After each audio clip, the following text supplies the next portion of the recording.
बिस्मिल्लाहिर्रहमानिर्रहीम। अस्सलाम वालेकुम स्टूडेंट्स, मैं हूं हसन फरीद, आपका फिजिक्स टीचर। आज हम स्टार्ट करेंगे चैप्टर नंबर 2 जो कि वेक्टर्स और इक्विलिब्रियम के बारे में है। तो आइए जानते हैं कि वेक्टर्स क्या होते हैं। स्टूडेंट्स, आपको याद होगा चैप्टर नंबर 1 में मैंने फिजिकल क्वांटिटीज के बारे में डिस्कस किया था कि फिजिकल क्वांटिटीज ऐसी क्वांटिटीज होती हैं जिनको हम मेजर कर सकते हैं। All measurable quantities are physical quantities. For example, मैं इस मार्कर की लेंथ मेजर कर सकता हूं तो length is a physical quantity. मैं इस मार्कर का एरिया फाइंड आउट कर सकता हूं, so area is a physical quantity. और मैं इस मार्कर का वॉल्यूम फाइंड आउट कर सकता हूं, स्पीड फाइंड आउट कर सकता हूं, इस पर लगने वाली फोर्स फाइंड आउट कर सकता हूं, इस पर होने वाला वर्क फाइंड आउट कर सकता हूं। ये सारी चीजें जो मैं फाइंड आउट कर सकता हूं, मेजर कर सकता हूं, इन्हें हम फिजिकल क्वांटिटीज कहेंगे। लेकिन फिजिकल क्वांटिटीज को दो तरह से क्लासिफाई किया जाता है। नंबर 1, कुछ फिजिकल क्वांटिटीज ऐसी होती हैं जिनको कहा जाता है कि हैं तो वो फिजिकल क्वांटिटीज मगर हैं वो स्केलर्स। और कुछ फिजिकल क्वांटिटीज ऐसी होती हैं जिनके बारे में कहा जाता है कि ये फिजिकल क्वांटिटीज तो हैं, मेजर तो किया जा सकता है, लेकिन इन्हें हम बोलते हैं कि ये हैं वेक्टर्स। तो फिर आप जरूर जानना चाहेंगे कि वेक्टर्स और स्केलर्स, अगर हमने दो क्लासिफिकेशंस बनाई हैं तो फिर वेक्टर्स और स्केलर्स में कुछ ना कुछ डिफरेंस तो होगा। डेफिनेटली डिफरेंस है। जरा देखते हैं, पहले डेफिनेशन लिखता हूं और फिर मैं इसको बड़े अच्छे तरीके से आप लोगों को एक्सप्लेन करूंगा ताकि किसी किस्म की कोई कंफ्यूजन ना रहे। ये देखिए जी, जब हम स्केलर्स को मेजर करते हैं तो हमारे लिए दो चीजें इंपॉर्टेंट होती हैं बस, ठीक है। तो स्केलर्स की डेफिनेशन ये होगी कि what are scalars? Scalars are the physical quantities which require, इनको चाहिए होती है, which require number 1 मैग्नीट्यूड। एक तो इनको मैग्नीट्यूड चाहिए होता है and unit for their complete description. अगर आप स्केलर को कंप्लीटली डिस्क्राइब करना चाहते हो, जिससे आपको पूरी बात समझ में आ जाए, सारी इंफॉर्मेशन समझ में आ जाए, तो सिर्फ और सिर्फ आपको दो चीजें चाहिए और वो मैग्नीट्यूड और यूनिट है। एग्जांपल देता हूं, देखिए जी एग्जांपल।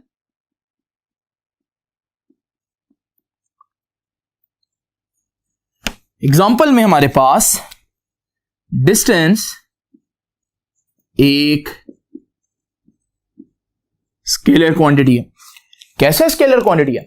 जब भी मैंने डिस्टेंस बताना हो कि मैंने कितना ट्रेवल किया, मैं आपको बताऊंगा कि भाई मैंने 50 मीटर्स ट्रेवल किया। इस 50 मीटर्स के अंदर ये 50 क्या है? मैग्नीट्यूड। और मीटर्स क्या है? यूनिट। और आपको पूरी बात कन्वे हो गई, आपको सब समझ भी आ गया। इसका मतलब ये हुआ कि हमारे पास डिस्टेंस एक स्केलर चीज है जिसके कंप्लीट डिस्क्रिप्शन के लिए, मीनिंगफुल डिस्क्रिप्शन के लिए सिर्फ दो चीजें बताना जरूरी है, मैग्नीट्यूड और यूनिट। अब आप सोच रहे होंगे कि सर क्या कोई ऐसी चीज भी है जिसको हम दो बातें बता दें, मैग्नीट्यूड भी बता दें, यूनिट भी बता दें, फिर भी मीनिंग कन्वे ना हो? तो बिल्कुल ऐसी कुछ चीजें हैं, उन्हें हम बोलते हैं वेक्टर्स। तो वेक्टर्स की डेफिनेशन करना बड़ा आसान है कि वेक्टर्स क्या होते हैं। ये भी फिजिकल क्वांटिटीज हैं। कौन सी? विच रिक्वायर मैग्नीट्यूड, वो मैग्नीट्यूड तो चाहिए होगा इनको, ठीक है, which require magnitude. Number 2 unit. और अब तीसरी चीज and direction, and direction for complete description. अगर आप इन क्वांटिटीज को कंप्लीट डिस्क्राइब करना चाहते हैं तो फिर आपको दो नहीं बल्कि तीन चीजें चाहिए। दो वही जो स्केलर्स के लिए चाहिए थी, मैग्नीट्यूड, यहां भी मैग्नीट्यूड चलेगा, यूनिट, लेकिन साथ साथ देखिए हमारे पास एक और चीज है जो कि डायरेक्शन है। अब आप इसकी एग्जांपल्स मांगेंगे, डेफिनेटली इसकी एग्जांपल्स में मैं आपके सामने लिखूंगा फोर्स। फोर्स भी एक वेक्टर है। क्यों वेक्टर है?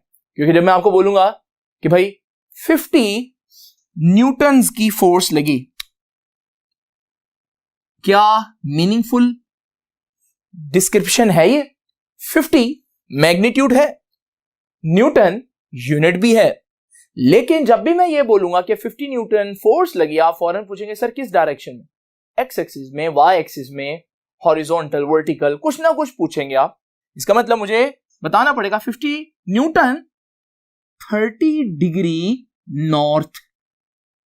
अब मेरे पास ये एक वेक्टर का मीनिंगफुल डिस्क्रिप्शन है। इसका मतलब ये हुआ कि वेक्टर्स और स्केलर्स में फर्क है। अब आप पूछेंगे सर कि आपने यहां क्यों डायरेक्शन को इन्वॉल्व किया? अगर डायरेक्शन बताना जरूरी है तो डायरेक्शन तो आप यहां भी बता सकते थे। मिसाल के तौर पर मैं ये भी कह सकता था मैंने 50 मीटर ट्रेवल किया 30 डिग्री नॉर्थ में, और ये भी बात सही होती। इसका मतलब ये जानना बड़ा जरूरी है कि डेफिनेशन में तो सबको पता होता है स्केलर और वेक्टर में क्या फर्क है, लेकिन जब हम फिजिकल क्वांटिटी चूज करते हैं, हम कैसे डिसाइड करते हैं कि इनको हमने एज ए वेक्टर ट्रीट करना है और इनको हमने एज ए स्केलर ट्रीट करना है, वो भी मैं आपसे अभी डिस्कस करूंगा। लेकिन उससे पहले मैं एक बड़ी इंपॉर्टेंट बात आपको बता दूं, और वो बात यह है कि जब भी हम स्केलर्स को ऐड करते हैं तो याद रखिएगा scalars are added by arithmetic rules। बेटा ये अरिथमेटिक रूल्स क्या होते हैं? बड़ा सिंपल है, नाम शायद पहली दफा सुना हो आप लोगों ने, लेकिन इनको यूज आप बहुत ज्यादा करते हैं। ये बेटा ये जो 2 + 2 = 4 होता है, ये सिंपल अरिथमेटिक रूल है, यानी कि 2 + 2 4, 3 + 2 5। ये जो एडिशन है बड़ा कन्वेंशनल आम रस्मी मेथड जो है, इसे हम बोलते हैं कि ये कैसा एडिशन है? ये अरिथमेटिक रूल्स हैं।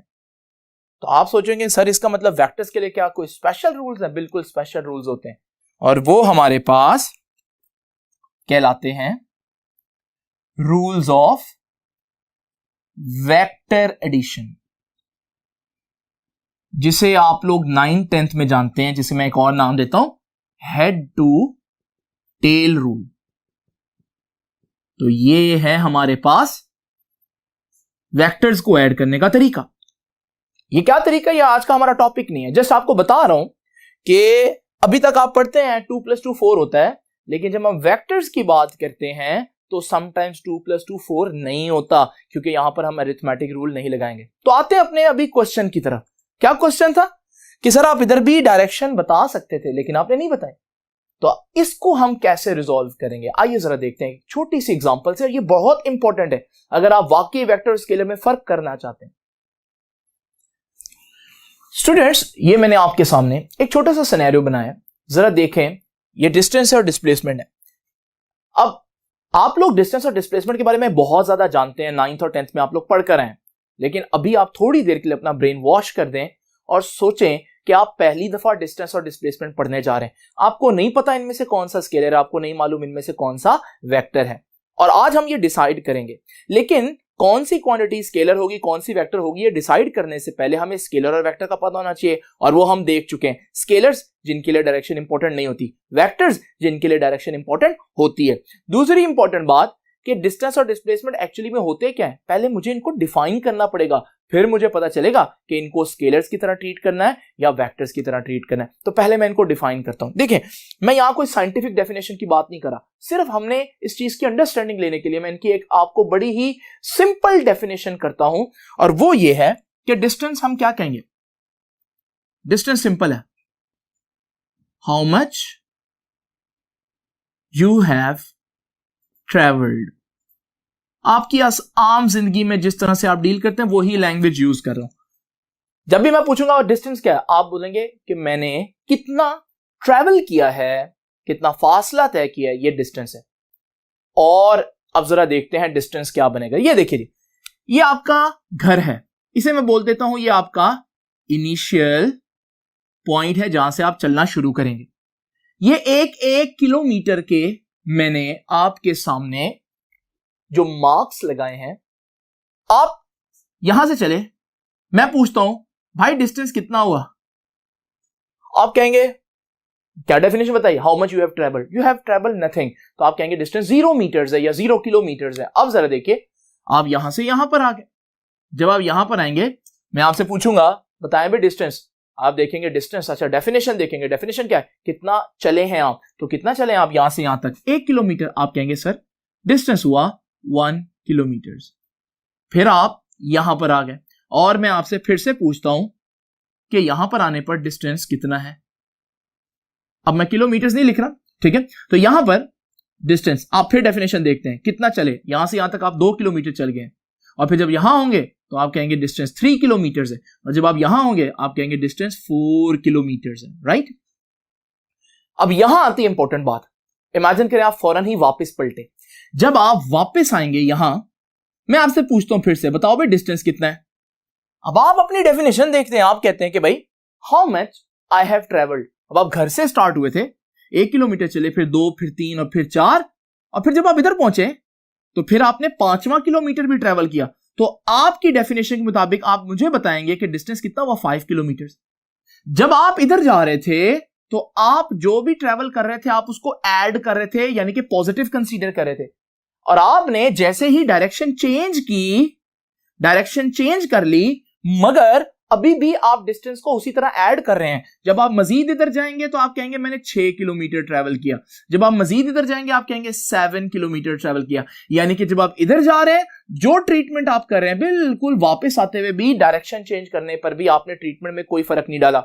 यानी कि डिस्टेंस बाय डेफिनेशन एक ऐसी चीज है जिसको डायरेक्शन रिवर्स होने से कोई फर्क नहीं पड़ता, ऐसी है ना। और अगर कोई फर्क ना पड़े किसी चीज को तो उसको हम क्या कहते हैं कि वो तो स्केलर है। इसका मतलब इसकी डेफिनेशन को जब हम देखते हैं तो हमें पता चलता है यार डिस्टेंस तो स्केलर है। अब डिस्प्लेसमेंट क्या है, मैं ये नहीं कह रही है वेक्टर ही होगा, आइए देखते हैं, पहले तो हम इसकी डेफिनेशन बनाए ना कोई। देखो डिस्प्लेसमेंट की आम सी डेफिनेशन आपको बताता हूं, वो ये है कि आप स्टार्टिंग पॉइंट से कितना दूर हैं। वहां मैंने बोला था आपने कितना फासला तय किया। डिस्प्लेसमेंट क्या है, how far you are from starting point। देखिए डेफिनेशन डिफरेंट है, ये भी एक फासला है, ये भी एक फासला है, लेकिन ये बता रहा है आप स्टार्टिंग पॉइंट से कितना दूर है, ये भी एक फासला है, ये बता रहा है कितना आपने ट्रेवल किया। अब जरा देखते हैं, लो जी आप फिर घर से चलते हैं और यही आपका इनिशियल पॉइंट हुआ। जरा सुनते जाइएगा ध्यान से। अब मैं आपसे पूछता हूं कि भाई आप इधर हैं तो आपका डिस्टेंस डिस्प्लेसमेंट कितना है, डी डिस्प्लेसमेंट। आप कहते हैं सर डिस्प्लेसमेंट तो 0 हुआ, क्यों, क्योंकि आपकी डेफिनेशन क्या कह रही है, क्या स्टार्टिंग पॉइंट से कितना दूर है, आप तो स्टार्टिंग पॉइंट के ऊपर खड़े हैं, तो स्टार्टिंग पॉइंट से तो बिल्कुल दूर नहीं है, तो आपका डिस्टेंस हुआ 0 किलोमीटर। अब जरा देखें, आप यहां आ गए, मैं आपसे पूछता हूं भाई जल्दी से बताएं कि आपका डिस्प्लेसमेंट कितना है। आप क्या कहेंगे डिस्प्लेसमेंट कितना है, डेफिनेशन को देखेंगे, डेफिनेशन क्या है, आप स्टार्टिंग पॉइंट से कितना दूर है, आप स्टार्टिंग पॉइंट यानी कि घर से 1 किलोमीटर दूर है, आप कहेंगे सर मेरा डिस्प्लेसमेंट 1 किलोमीटर है। फिर जब आप इधर जाते हैं आप स्टार्टिंग पॉइंट से इतना दूर है, आप कहेंगे सर मेरा डिस्प्लेसमेंट 2 किलोमीटर है। फिर जब आप इधर जाते हैं आप कहते हैं सर मेरा डिस्प्लेसमेंट 3 किलोमीटर है, क्योंकि मैं घर से 3 किलोमीटर दूर आ चुका हूं। और फिर जब आप इधर जाते हैं आप कहते हैं सर मेरा डिस्प्लेसमेंट 4 किलोमीटर है। आप कहेंगे सर ये तो बिल्कुल वही चीज होगी जो डिस्टेंस है, जैसे आप यहां ट्रेवल कर रहे थे 1 किलोमीटर, 2 किलोमीटर, 3 किलोमीटर, 4 किलोमीटर, और फिर यहां पर भी आप वही सिनेरियो बना रहे हैं। आप बिल्कुल सही हैं। और अब जरा देखते हैं कि जब ये शख्स मुड़ेगा तो क्या सिस्टम होगा।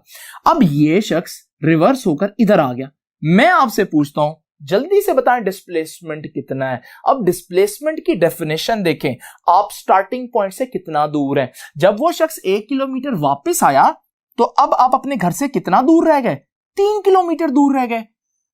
और इसका मतलब यह हुआ कि जैसे ही उस शख्स ने डायरेक्शन रिवर्स की, पहले मैं 1 किलोमीटर ऐड कर रहा था, लेकिन अब मैंने क्या किया, जो किलोमीटर उसने वापसी के रास्ते में कवर किया मैंने उसको नेगेटिव कंसीडर किया और निकाल दिया, सब्ट्रैक्ट कर दिया। इसका मतलब यह हुआ कि डिस्प्लेसमेंट की डेफिनेशन इस तरह से है कि अगर आप डायरेक्शन रिवर्स करेंगे तो आपके फासले जो आप तय करेंगे वो नेगेटिव कंसीडर होंगे, यानी कि ये ऐसा डिस्टेंस है, ऐसा फासला है जिसको डायरेक्शन रिवर्स होने से फर्क पड़ता है, वो नेगेटिव हो जाता है। और जिसको डायरेक्शन रिवर्स होने से फर्क पड़े क्या बोलते हैं, उसको स्केलर बोलते हैं, वेक्टर बोलते हैं, वेक्टर बोलते हैं। तो हम कहेंगे कि बाय डेफिनेशन डिस्प्लेसमेंट एक कैसी क्वांटिटी है, वेक्टर, क्योंकि अगर हम स्केलर की तरह ट्रीट करें तो इसकी डेफिनेशंस पर सही आंसर नहीं आएंगे। तो ये देखिए हमारे पास, आप मजीद इधर आते हैं, मैं कहता हूं डिस्प्लेसमेंट कितना है, आप फिर ये 1 किलोमीटर जो आपने ट्रेवल किया आप निकाल देंगे, आप कहेंगे सर अब स्टार्टिंग पॉइंट से मैं 2 किलोमीटर दूर हूं, तो यहां आपका डिस्प्लेसमेंट 2 किलोमीटर, और फिर यहां आपका डिस्प्लेसमेंट 1 किलोमीटर, और फिर जब आप स्टार्टिंग पॉइंट पर आएंगे डिस्प्लेसमेंट 0 हो जाएगा। ये एक्चुअली रीजन है कि हम एवं नहीं किसी को डिस्टेंस जो है वो वेक्टर स्केलर बोल देते हैं। एक्चुअली जब हम उनकी डेफिनेशन करते हैं किसी भी क्वांटिटी की और फिर हम डेफिनेशन के हिसाब से देखते हैं तो समटाइम्स उनको हमें एज ए वेक्टर कंसीडर करना पड़ता है, समटाइम उनको एज ए स्केलर कंसीडर करना पड़ता है, तब हमारी डेफिनेशन के मुताबिक आंसर्स आते हैं। तो स्टूडेंट्स इसका मतलब डिस्टेंस को मैंने स्केलर में लिखा था, तो यहां पर मैं कुछ और एग्जांपल लिखता हूं आपके सामने, और वो है डिस्प्लेसमेंट। इसी तरह से फोर्स एक वेक्टर क्वांटिटी है जो कि मैं पहले लिख चुका हूं, इसी तरह से वेलोसिटी वेक्टर क्वांटिटी है। अच्छा, वेलोसिटी वेक्टर क्वांटिटी है मगर स्पीड जो है वो स्केलर क्वांटिटी है। तो ये बहुत सी ऐसी डेफिनेशंस हैं, बहुत सी ऐसी एग्जांपल्स हैं जो आपको पता होनी चाहिए। लेकिन अब ये तो पता चल गया वेक्टर कौन से होते हैं, स्केलर कौन से होते हैं, और ये हम कैसे डिसाइड करते हैं। लेकिन अब जरा देखते हैं कि वेक्टर्स को अगर हम कहीं पर मेंशन कर रहे हैं तो उनका सिंबल या उनकी रिप्रेजेंटेशन हम किस तरह से करेंगे। तो आइए जरा देखते हैं कि सिंबॉलिक और ग्राफिकल रिप्रेजेंटेशन हम लोगों ने एक वेक्टर की कैसे करनी है। तो स्टूडेंट्स अभी देखते हैं कि वेक्टर्स को रिप्रेजेंट किस तरह किया जाता है। तो रिप्रेजेंटेशन वेक्टर्स की कैसे होगी, याद रखिएगा स्टूडेंट्स, दो किस्म की रिप्रेजेंटेशंस की बात करेंगे हम। Number 1 symbolic representation. इसका क्या मतलब है ये भी हम डिस्कस करते हैं। यह सिंबॉलिक रिप्रेजेंटेशन। एक होगा जी ग्राफिकल रिप्रेजेंटेशन। तो देखते हैं सिंबॉलिक सिंबल हम कैसे देंगे। मिसाल के तौर पर अगर मैं सिंबल देना चाह रहा हूं तो उसमें एक तरीका हम ये यूज करेंगे कि we will use bold letters. अगर मैं वेक्टर्स की बात कर रहा हूं तो वेक्टर्स की बात करते हुए मैं बोल्ड लेटर्स यूज करूंगा। मिसाल के तौर पर अगर मैं वेक्टर लिखूं, जैसे डिस्प्लेसमेंट का वेक्टर है d और फोर्स का वेक्टर है f, तो मैं ऐसे नहीं लिखूंगा, यूं लगेगा जैसे ये स्केलर क्वांटिटीज हैं, तो यूं नहीं लिखूंगा, बल्कि मैं डिस्प्लेसमेंट के वेक्टर को थोड़ा बोल्ड करके लिखूंगा लाइक दिस, और फोर्स के वेक्टर को लाइक दिस। तो I will use bold letters for vectors और light face letters for scalars. अगर मैं कहीं लाइट फेस करता हूं तो फिर ये स्केलर्स हैं। लेकिन ये इतना अच्छा मेथड नहीं है। उसकी रीजन क्या है, समटाइम हो सकता है आप जो है वो स्केलर लिख रहे हो लेकिन आपके पेन की निब ही या आप कोई ऐसा थिक निब वाला मार्कर यूज कर रहे हो तो दूसरा समझ जाए कि शायद ये वेक्टर्स हैं। इसलिए हमें कोई इससे ज्यादा अच्छा तरीका यूज करना चाहिए, और वो तरीका ये है कि we will use arrow head. ज्यादा अच्छा तरीका यह है कि आप जिस भी वेक्टर क्वांटिटी को रिप्रेजेंट कर रहे हैं आप क्यों ना उसके ऊपर एरोहेड डाल दें। जैसे डिस्प्लेसमेंट है तो आप एरोहेड डाल दें, और फोर्स है तो आप एरोहेड डाल दें। लेकिन जब आप एरोहेड डालेंगे तो फिर आप उनको लाइट फेस ही लिखिएगा। अब ये ना कर दीजिएगा कि आप साथ बोल्ड फेस भी कर दें और एरोहेड भी डाल दें। मेरा इस वजह से बोल्ड है क्योंकि मेरा मार्कर थिक है, लेकिन अगर आप लोग लिखेंगे तो इनमें से कोई एक मेथड यूज करना है, दोनों नहीं। तो ये है सिंबॉलिक रिप्रेजेंटेशन। तो अगर मैं कहीं पर न्यूमेरिकल्स में लिखूंगा कि फोर्स जो है वो 10 न्यूटन्स है तो मैं यूं लिखूंगा फोर्स इज 10 न्यूटन्स, तो फोर्स के साथ वेक्टर का निशान डालूंगा। तो ये तो हो गई सिंबॉलिक रिप्रेजेंटेशन। अब जरा डिस्कस करते हैं कि ग्राफ पे आप किस तरह से ये करेंगे। तो स्टूडेंट्स हमारे पास ग्राफिकल रिप्रेजेंटेशन बड़ी सिंपल है। ग्राफ में हम दो चीजें यूज करेंगे। Number 1 we will use a tail and a head. हम एक एरो बनाएंगे जिसकी एक टेल होगी और एक हेड होगा उस वेक्टर को ड्रॉ करने के लिए। मिसाल के तौर पर टेल क्या बताएगी, टेल बताएगी मैग्नीट्यूड। मैग्नीट्यूड, और एरो हेड क्या बताएगा, डायरेक्शन। मिसाल के तौर पर जरा देखिए, मैं एक वेक्टर ड्रॉ करता हूं आप लोगों के सामने, और वेक्टर है कुछ इस तरह से कि मैं फोर्स यहां तो लिखकर बता रहा था ना 10 न्यूटन है, मैं आपके सामने बना देता हूं कि ये फोर्स है 10 न्यूटन। तो ये जो टेल है ये उसका 10 न्यूटन का मैग्नीट्यूड 10 शो करे, और ये जो हेड है ये इस डायरेक्शन में, इसका मतलब बता रहा है कि फोर्स इधर को लग रही है। और अगर मैग्नीट्यूड कम होगा तो आप उस वेक्टर को डेफिनेटली छोटा बनाएंगे, जैसे ये इससे हाफ साइज में है, तो इसका मतलब ये बता रहा है कि फोर्स उधर कोई लग रही है, लेकिन कितने न्यूटन, 5 न्यूटन। तो टेल की जो लेंथ है वो क्या बताएगी, टेल की लेंथ बताएगी कि उसका मैग्नीट्यूड कितना है। यहां एक बड़ी इंपॉर्टेंट बात जरा तवज्जो कीजिएगा, मिसाल देता हूं, हमारे पास अगर मैं यहां से फैसलाबाद तक जाता हूं और मैं 300 किलोमीटर ट्रैवल करता हूं, और मैंने इसको वेक्टर ड्रॉ करना है कि मैंने 300 किलोमीटर डिस्प्लेसमेंट कवर किया, तो 300 किलोमीटर तो आपकी बुक के ऊपर, आपकी कॉपी के ऊपर आ ही नहीं सकता। इस सूरत में हम क्या करते हैं, we choose a suitable scale. हम एक सूटेबल स्केल चूज करें, एक ऐसा स्केल चूज करेंगे जिससे हम उस चीज को ड्रॉ कर सकें। मिसाल के तौर पर मैं यहां पर कहता हूं कि सपोज करें, एग्जांपल दे रहा हूं कि 1 सेंटीमीटर का मतलब है 100 किलोमीटर्स। तो अगर मैंने लाहौर से फैसलाबाद तक का वेक्टर ड्रॉ करना है, तो मैं सिंपल क्या करूंगा, 1 सेंटीमीटर 100 किलोमीटर, मैंने 300 किलोमीटर ट्रेवल किया, तो मैं 3 सेंटीमीटर लंबी टेल बनाऊंगा उसकी। तो ये हमारे पास एक सूटेबल स्केल भी बहुत इंपॉर्टेंट होता है। लेकिन अब यहां इंपॉर्टेंट बात यह है कि क्या सिर्फ इतना डाटा काफी है अगर आप वेक्टर्स को ड्रॉ करना चाहते हैं? तो बिल्कुल ऐसा नहीं है। उसकी रीजन मैं भी आप लोगों को बताता हूं। तो स्टूडेंट्स अब जरा देखिएगा हमारे पास अगर मैं आपसे एक क्वेश्चन पूछूं, मैं आपको ये सारी इंफॉर्मेशन दे देता हूं, जैसे मैंने पहले बताया कि आपके पास एक फोर्स है, फोर्स को छोड़ते हैं हम इसको डिस्प्लेसमेंट समझ लेते हैं। मैं आपको कहता हूं भाई 50 मीटर 30 डिग्री नॉर्थ में जाना है और आप मेरे घर तक पहुंच जाएंगे। क्या आप पहुंच जाएंगे?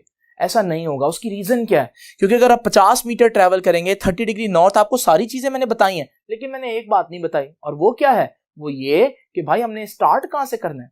जब मैं आपको ये कहूंगा कि भाई जब आप डाक खाने के पास आ जाओ, पोस्ट ऑफिस के पास आ जाओ, फिर आपने 30 डिग्री नॉर्थ और 50 मीटर्स ट्रैवल करना है, फिर ये चीज आपकी समझ में आएगी और आप मेरे घर तक पहुंचेंगे।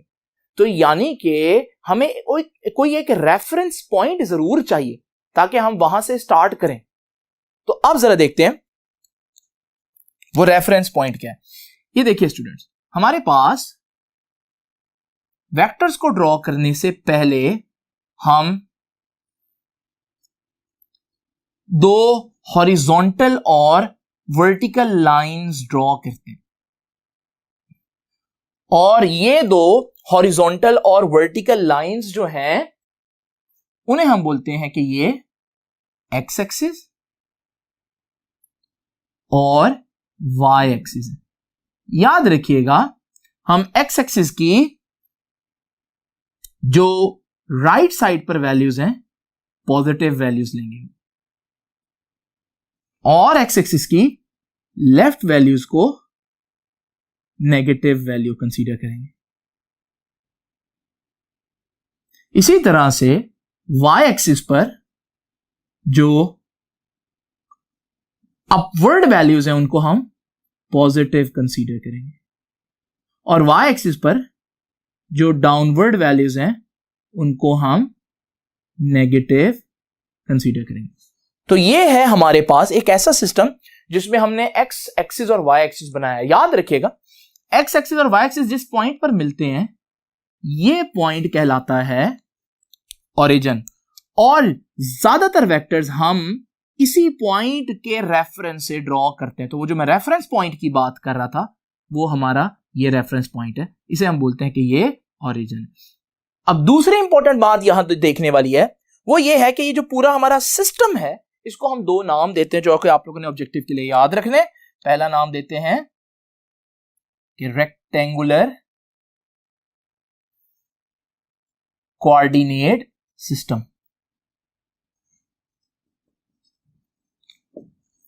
और इसको एक और नाम भी देते हैं कार्टेशियन सिस्टम। कार्टेशियन सिस्टम, ये दो नाम आप लोगों ने याद रखने हैं कि रेक्टेंगुलर कोऑर्डिनेट सिस्टम और कार्टेशियन सिस्टम। तो यहां पर ये रेक्टेंगुलर कोऑर्डिनेट सिस्टम या कार्टेशियन सिस्टम का फायदा क्या है? आपने जब भी किसी चीज को लोकेट करना हो तो आप बड़ी आसानी से इस सिस्टम के ऊपर लोकेट कर सकते हैं। ये देखिए, अगर मैं इस पॉइंट की बात करूं, ये मेरे पास एक पॉइंट है, मैं आपसे पूछता हूं इस पॉइंट के कोऑर्डिनेट्स बताएं। जब भी मैं वर्ड बोलूंगा ना कोऑर्डिनेट्स, जो कि यहां पर भी आया है, कोऑर्डिनेट का वर्ड आप लोगों ने याद रखना है सिंपल अल्फाज में एड्रेस। कोऑर्डिनेट का मतलब होता है एड्रेस। मैं आपसे पूछना चाह रहा हूं इस पॉइंट का एड्रेस, यानी मैं यहां पर जाना चाहता हूं, मैं कैसे जाऊं?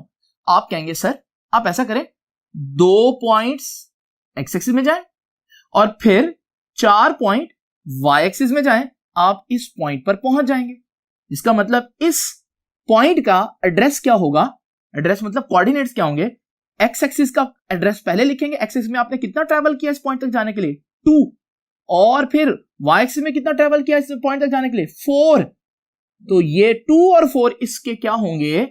कोऑर्डिनेट्स। यहां से हम एक और अंदाजा लगा सकते हैं, ये जो ओरिजिन है इसके फिर कोऑर्डिनेट्स क्या बनेंगे? इसके कोऑर्डिनेट्स तो 0 0 होंगे, क्योंकि आप ऑलरेडी इसी पॉइंट पर खड़े हैं और इसी पॉइंट पर जाने के लिए आपको कुछ भी ट्रैवल नहीं करना, ना ही एक्स एक्सिस में ना ही वाई एक्सिस में। तो जब भी मैं किसी चीज के कोऑर्डिनेट्स पूछूंगा तो आप लोग देखेंगे कि उसमें आप एक्स एक्सिस में कितना ट्रैवल करेंगे और वाई एक्सिस में कितना ट्रैवल करेंगे। ये है हमारे पास कोऑर्डिनेट सिस्टम, जिसे हम कार्टेशियन सिस्टम कहते हैं। इसको समझना बहुत इंपॉर्टेंट है। रेक्टेंगुलर का वर्ड क्यों आया और कोऑर्डिनेट का क्यों आया? कोऑर्डिनेट, इससे आप किसी भी पॉइंट का एड्रेस आसानी से बता सकते हैं किसी को। दूसरा इंपॉर्टेंट बात, रेक्टेंगुलर का मतलब क्या है? रेक्टेंगल का मतलब होता है 90 डिग्री। तो दोनों एक्सिस एक दूसरे को 90 डिग्री पर कट कर रहे हैं। अब जरा देखिए नेक्स्ट इंपॉर्टेंट बात, यहां डेफिनेशन आती है एक बड़ी इंपॉर्टेंट, और वो डेफिनेशन है प्लेन वेक्टर। प्लेन वेक्टर, ये प्लेन वेक्टर क्या होता है इसको भी मैं आप लोगों के सामने एक्सप्लेन करता हूं, लेकिन आइए इसको हम एक आसान सी एग्जांपल से जरा देखते हैं। स्टूडेंट्स ये देखिए, हमारे पास एक तितली जो है, एक बटरफ्लाई जो है, वो दीवार पर बैठी। मैं इस बटरफ्लाई का एक वेक्टर ड्रॉ करना चाहता हूं ताकि मुझे पता चले कि ये बटरफ्लाई एग्जैक्ट किस जगह पर है। सबसे पहले तो मेरे पास एक्स एक्सिस और वाई एक्सिस होने चाहिए। अब मुझे मालूम है कि अगर इस तितली तक पहुंचना है तो अगर मैं दीवार पर थोड़ा सा एक्स एक्सिस में जाऊं और फिर वर्टिकल वाई एक्सिस में जाऊं तो मैं इस पॉइंट तक पहुंच जाऊंगा। यानी कि इस तितली का एड्रेस जो है उसके लिए कितने पॉइंट्स जरूरी हैं? तो आप कहेंगे सर 2 पॉइंट्स, एक एक्स एक्सिस और एक वाई एक्सिस। और फिर मैं ये वेक्टर बनाऊंगा। ये वेक्टर सिर्फ 2 पॉइंट्स की मदद से बना है, यानी इस वेक्टर के लिए 2 कोऑर्डिनेट्स और 2 एक्सिस, एक्स एक्सिस और वाई एक्सिस इंपॉर्टेंट है। ऐसा वेक्टर जो सिर्फ 2 एक्सिस से बन जाए उसे हम बोलते हैं ये एक 2D वेक्टर है या प्लेन वेक्टर है। तो what is a plane vector? Number 1 उसके लिए जरूरी है 2 कोऑर्डिनेट्स और 2 ही एक्सिस चाहिए होते हैं। प्लेन वेक्टर का एक और नाम याद रखिएगा, 2D वेक्टर। 2D वेक्टर क्यों भला बोला इसको 2D वेक्टर? नाम बता रहा है 2D, 2 डायमेंशंस, 2 एक्सिस। अब जरा देखिए, जैसे मैंने वो एग्जांपल लिया भी, तो मैं ये एक वेक्टर ड्रॉ करता हूं। ये कैसा वेक्टर है? आप देखेंगे कि इस वेक्टर को सिर्फ इस वेक्टर के लिए 2 एक्सिस चाहिए, 2 और 4। तो हमारे पास ये एक 2D वेक्टर है या एक प्लेन वेक्टर है। यहां ये एंगल बहुत इंपॉर्टेंट है। तो ये एंगल जो है इसे हम बोलते हैं थीटा। तो इसका मतलब प्लेन वेक्टर के 2 कोऑर्डिनेट्स होंगे, 2 एक्सिस होंगे और एक एंगल थीटा होगा। थीटा को ऐसे लिखते हैं। और ये थीटा क्या कोई भी एंगल हो सकता है? हरगिज नहीं। थीटा की एक बड़ी ही जो कह लें स्ट्रिक्ट डेफिनेशन है, वो डेफिनेशन कुछ इस तरह से कि थीटा